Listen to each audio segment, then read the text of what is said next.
Hi అండి. అందరికీ నమస్కారం. ఈ వీడియోలో అయితే మనము పీఆర్సీ కమిటీకి ఇవే మా విన్నపాలని అయితే అంటున్నారండి ప్రభుత్వ ఉద్యోగులు. సో, ఎవరు, ఏమిటి ఆ వివరాలన్నీ కూడా మనం ఈ వీడియోలో తెలుసుకుందాం. వీడియో అయితే ఎక్కడికైనా స్కిప్ చేయకుండా చివరి వరకు చూడడానికి ప్రయత్నం చేయండి. వీడియో నచ్చినట్లయితే ఒక లైక్ చేయండి. ఇంకా మన ఛానల్‌ని ఎవరైనా సబ్స్క్రైబ్ చేసుకున్నట్లయితే వెంటనే సబ్స్క్రైబ్ చేసుకోండి. ఇలాంటి లేటెస్ట్ అప్డేట్ న్యూస్ అనేది ఎప్పటికప్పుడు మన ఛానల్‌లో అప్డేట్ చేస్తూనే ఉంటానండి. ఇక వివరాలైతే చూసుకుందాం. ఈ విధంగా ఉన్నాయండి. పీఆర్సీ కమిషనర్‌కు అయితే నమస్కారము. ప్రస్తుతం పోలీసులు తీసుకుంటున్న జీతం వాళ్ళ కుటుంబాలు గడవడం చాలా కష్టంగా ఉంది. సో, మాకు నియామక ప్రారంభ సంవత్సరంలో అంటే వాళ్ళని జాయినింగ్ చేసుకునేటప్పుడు ట్రైనింగ్ ఉంటుంది. సో, కేవలం ట్రైనింగ్‌లో ఉన్నప్పుడు స్టే ఫండ్ మాత్రమే ఇవ్వడం జరుగుతుంది. కావున మాకు తక్కువలో తక్కువ ఎస్‌జీటీ అన్న బేసిక్ ఇవ్వాలి అంటున్నారు. సో, సబ్ ఇన్స్‌పెక్టర్‌లకి స్కూల్ అసిస్టెంట్ బేసిక్ ఇచ్చినప్పుడు సో, కానిస్టేబుల్ ఎస్‌జీటీ బేసిక్ ఇస్తే తప్పు ఏముంది? సో, మేము కూడా జాబ్‌లే కదా కష్టపడి చేస్తున్నాం కదా అని అంటున్నారండి. ప్రభుత్వ ఉద్యోగులే కదా అంటున్నారు. ఇక రిస్క్ అలవెన్స్ ప్రస్తుతం రూ. 175 ఇవ్వడం జరుగుతుంది. మేము చేసే ఉద్యోగానికి అది చాలా తక్కువ అని చెప్పుకోవాలి ఈ రోజుల్లో. సో, కాబట్టి బేసిక్ పే మీద కనీసం 5% నుంచి 6% లేదా గరిష్టంగా రూ. 3000 మరియు పెంచండి మెయింటెనెన్స్ అలవెన్స్ అని అయితే అడుగుతూ ఉన్నారండి. అదొకటి. ఇంకా యూనిఫామ్ అలవెన్స్ రూ. 7,500 ఉన్నది. రూ. 11,000 పెంచాలి అని అడుగుతున్నారు.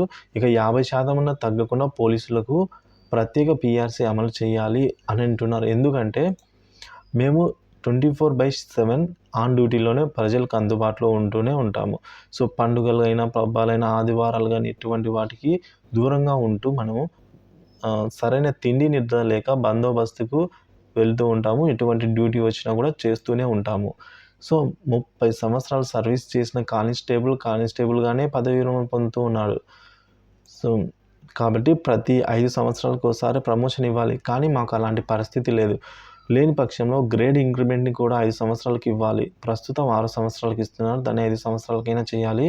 ఇక ఎస్ఐ రిక్రూట్మెంట్ డైరెక్ట్ ప్రతిపాదన 50% అయితే కోరుతున్నాము అంటున్నారండి. 1985 సీనియర్ కానిస్టేబుల్‌కి వచ్చే జీతం 2011లో అపాయింట్మెంట్ అయిన వారికి ఏఈఓకి వస్తుందండి. అంటే ఇప్పటి ఏఈఓ జీతం అప్పుడు 1985లో వచ్చే కానిస్టేబుల్ జీతము సమానం అంటున్నారు.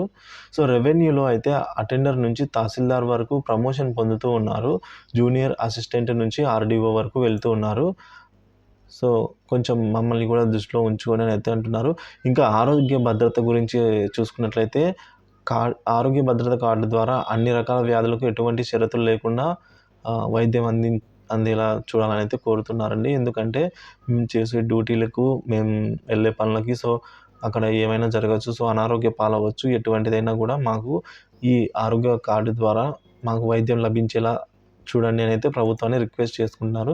కానీ మా పోలీస్ కానిస్టేబుల్‌కి ఇలాంటి పరిస్థితులు కావున అందరికీ ఉద్యోగులకు సమానంగా కాకుండా మా జీవితాలకు హుందాగా, గొప్పగా చెప్పుకునేలా జీతాలకు కొద్దిగా పెంచి జీతాలు సమాజంలో గౌరవం ఇవ్వాలని అయితే పోలీస్ కానిస్టేబుల్ తరపున పీఆర్సీ కమిటీకి అయితే విన్నపించుకుంటున్నారండి. సో, వాళ్ళ డిమాండ్స్ కానీ, వాళ్ళ యొక్క ఇలా ఉన్నాయండి వాళ్ళ ఇబ్బందులు. సో, ఇవైతే త్వరలోనే ప్రభుత్వం దృష్టికెళ్ళి వీటన్నిటికి కూడా మంచి పరిష్కారం దొరకాలని అయితే కోరుకుందాం. Thank you for watching this video.